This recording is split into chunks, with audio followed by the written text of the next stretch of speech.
Although in the past it was generally believed that climate change is an issue that's far and away, as of recent it is becoming more and more evident that climate change is affecting us at a much faster rate than anyone predicted.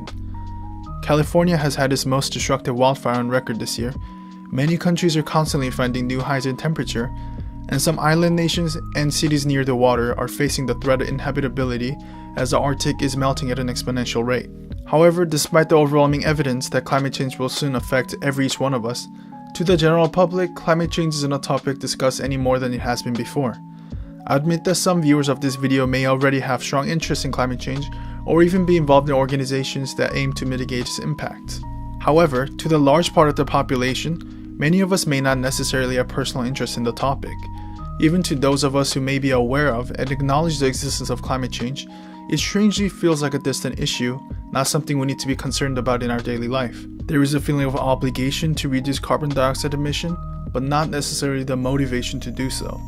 Surely it is very much a real and ongoing threat, but why is it so hard for us to grasp it to be real? First, we need to look at how we perceive information regarding climate change. In the modern day, people are restlessly exposed to provocative images, whether it be through their mobile device, television, or computer. Naturally, we are becoming desensitized, as although such images might have evoked emotions from us initially, after constant exposure to them, they no longer stimulate our brains. This process is called habituation, where one psychological or emotional response becomes decremental as a result of repeated stimulation. In Don't Even Think About It, a book that explores why and how the human brain fails to register climate change as an urgent concern, the author George Marshall says with the higher frequency of irregular climate occurrences, people can become desensitized and may require ever greater urgency or threat to stay interested.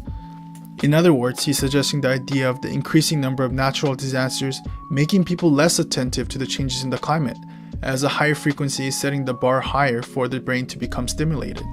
Furthermore, we must also consider the possibility that, as we are becoming more desensitized by the media, we ourselves might also have a direct impact on our awareness, or the lack thereof, of climate change.